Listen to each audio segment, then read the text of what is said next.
та өөртөөгөө цаг өнгөрүүлж чаддаг уу? Нилээн хөдөлмөр шаардаж, нилээн сурах хэрэгтэй нэг чадварын нэг юм шиг байгаад байгаа юм. Кофе бодол.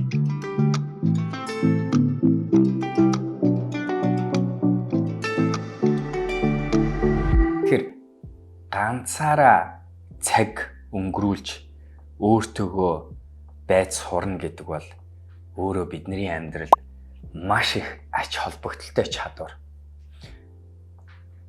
Айгүй олон мундаг хүмүүсийн нэг хэлдэг үг нь юу вэ гэхээр өнөөгийн нийгэмд нэг дутагдаад байгаа, магадгүй хоцрогдоод байгаа нэг чадвар бол анхаарлаа төвлөрүүлж суух чадвар, сатаарахгүй байх чадвар, чимээгүй ганцаараа байх чадвар гэж ярьдаг ба.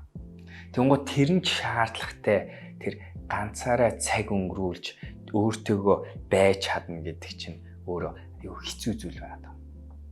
Хэрвээ бид нар өнөөдөр өөртөөгөө чимээгүй байгаад өөртөөгөө байгаад уйтахгүй байж чадах юм бол магадгүй бусад хүмүүстэй байх арга учраа олох ба.